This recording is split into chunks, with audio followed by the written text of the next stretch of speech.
Well, guys, all of these mead experiments with fermentation have led me up to this moment, wine making. Now, this isn't going to be good or professional or the kind of wines that you see connoisseurs drink. This is, okay, I've done fermentation, I have a general idea of how it works.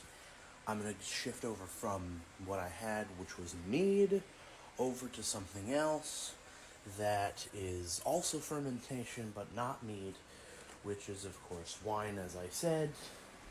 And what may be bad about this is that I'm using the last bit of bread yeast that I've got to ferment with, so it may come out tasting a little nutty, I suppose. But it should, in theory, still work. I got something to, of course, ferment other than the fruit, which is sugar. I don't think I'll use this whole, probably half of this, but I want to give the wine plenty of things to work with, because once it's done fermenting, I want the wine to not be dry. I want it to still be somewhat sweet when I'm done with it. So that's the plan. This is going to be a multiple part thing, even just the making of the substance that will ferment. But this is the first steps. First up, what are we fermenting in? I got this big 1-gallon glass jar that I need to now sanitize. It's been capped in my garage for a long time, so it's probably fine, but I don't want to run that risk, so we're gonna go ahead and sanitize it with some hot water, and then we're gonna get a big, not big, but a somewhat big pot of water to, of course, boil the mashed up fruits that I will be using for the wine. Let it drop to that magical area, which I believe is 90 degrees, below 90 degrees Celsius, or Fahrenheit rather, is the point at which you want to add the yeast to begin the fermentation process. So I'm going to do a little bit more research before I begin, and I will be back for part 2. Go to my TikTok and watch. I might even link it in the comments if you ask nicely. Okay, part 2 of the mead fermentation series on TikTok that I will edit into a full YouTube video for some people. So, I have cleaned this with hot water. That is steam, not dust on the inside of there. And I have the fruits of my labor and other things that had nothing to do with me. Okay, so we have the grapes. For the wine, we've got these are 2 separate harvests of raspberries. We have the mulberries, and then something that I threw into the mix that will be interesting wild card, kiwis. Why? Because I can. And I will be doing it all in this big pot right here.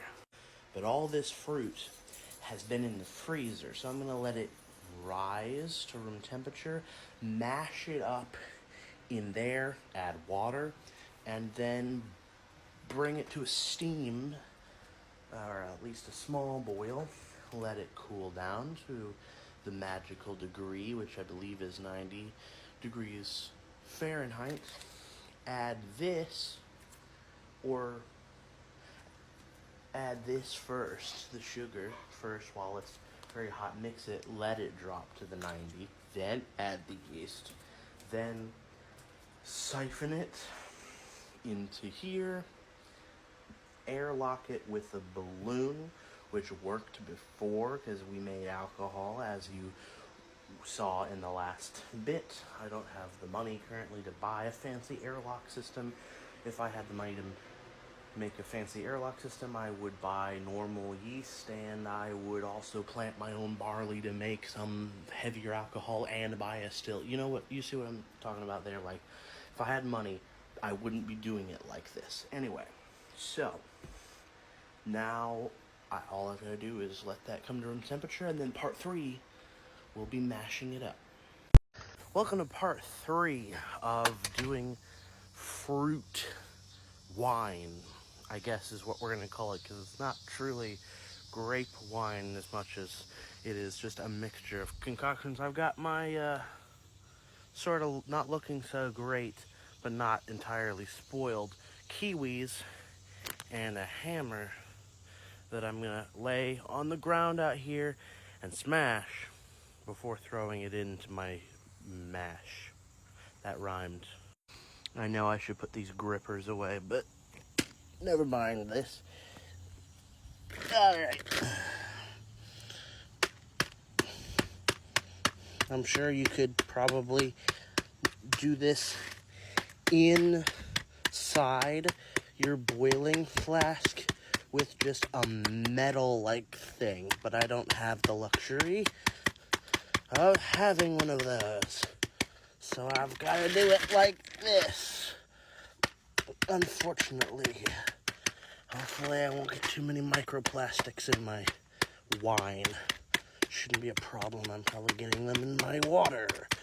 Anyway, let me do this for a few more minutes. There we are, mashed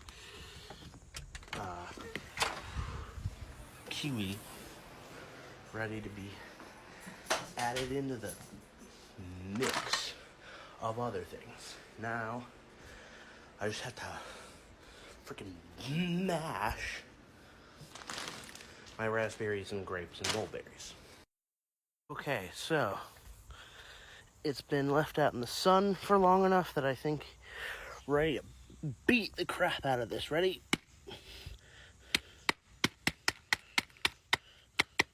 Oh yeah, that's good. Close your eyes and listen to the audio. What was that? There we are. All ready to add into the mash. Well, as unpleasant as that looks, it actually smells pretty good. Aside from the kiwi, it seems like it might have gone off, which might be a massive problem later on, but if I boil it for long enough, it should be fine, right? Let me know in the comments. Alright, well, while our mash in here is heating up, it's time to show you the setup I have outside for filtering the mash. It's a bit Appalachian and very, very rugged and may not filter everything out, but whatever, we'll give it a try anyway. 5-gallon bucket with a sieve on top that will have cheesecloth in it. I mean, that's about it, honestly. So I'll set the phone down over there, probably against something, and bring it out here, pour it slowly. Once it's done, then sprinkle our packet of yeast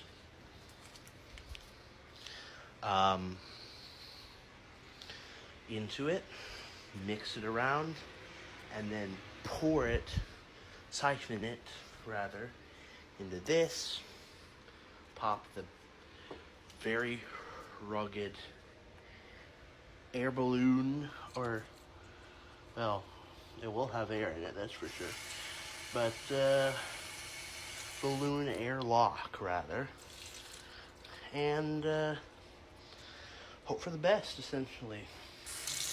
I mean, that's pretty much all that I ever do. Anyway, once this gets heated up, and I stir it a bit violently to make sure it's all the way mashed, I will get back to you guys. Alright, this is part 5 of mead fermenting, which is filtering. And what do I mean by that? Well, I've added the 3 pounds of sugar into our mash. I've let the fruit boil for a while, and it's actually looking quite good. It was not this light in color. Well, it was actually, sorry, it was much lighter in color when I started, but since this has been simmering, not boiling, if ever I saw bubbles, I turned it down. Just sort of been simmering for about half an hour.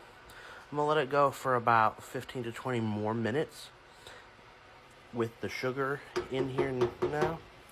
And then we're gonna put the lid on, take the whole thing out to our filtering thing, get the fruit out, keep it in the 5-gallon bucket until it drops to 90 degrees Fahrenheit, pitch the yeast, and then, yeah, let it do its thing by putting it inside of this jar. And we got a special little thing to tell us when it's 95 degrees, which is this candy thermometer. Although, looking at the cover, it can do a lot more than candy. It can do deep frying as well. Very interesting. Well, anyway, I'll put the lid back on and let it do its thing on low for about 15 to 20 more minutes, and then filtering. Okay, been about 15 minutes, and it's darkened up even more. It's gonna look really good.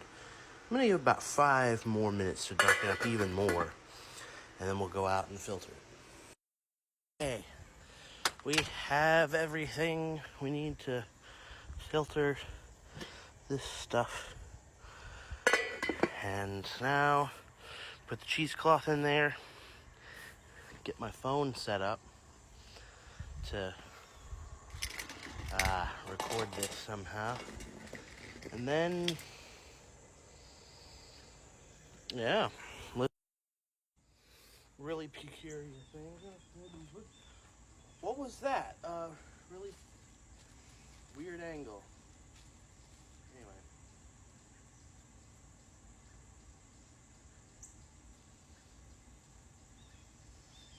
Now I have to frickin' get scissors would be important. Alright, now comes the difficult part.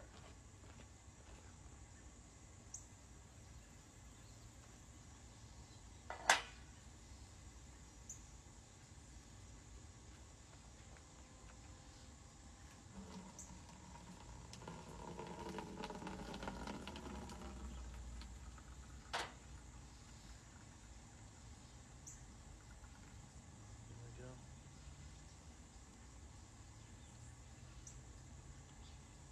I'm gonna lose some to the ground.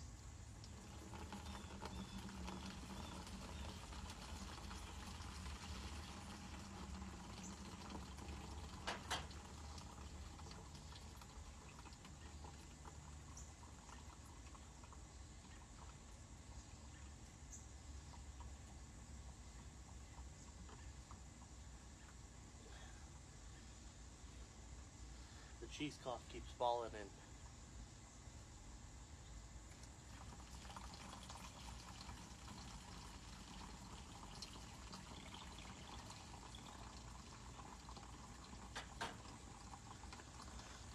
You gotta do it in little bits, giving it time to filter.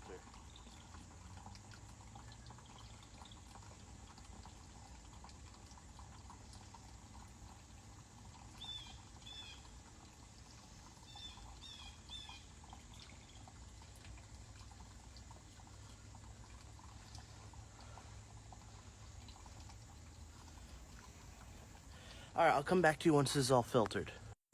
Okay, there it all is. I'm gonna lose a little bit to waste, but I'd rather do that than have a bunch of stuff floating in here. Now I just have to wait for the temperature to drop low enough for me to add the yeast, which is bottling, which will be in another part. Alright, one final part before the waiting game begins, which is, of course, bottling. Got the bottle, got this down, pitched the yeast, and put it in the bottle, and put the balloon on top before I realized, oh crap, I forgot to start recording this. Oh no, you're missing a lot. But don't worry, you didn't really miss much. You just missed me pouring it from there to here after pitching the yeast. And, you know, there it is at the bottom. So it'll be hopefully activating within the next 24 hours. We'll know if this flat little balloon is standing on edge and we see bubbles running up. We'll know that it worked. 2 to 3 weeks is the time that it takes to ferment. Two things. One, because of the sheer amount of sugar in this, and because of it being bread yeast, I'm going to give it at least 4 weeks to finish fully before trying to filter any of it off and tasting it. So anyway, let's go ahead and get this outside to where in the garage to where it can sit and ferment.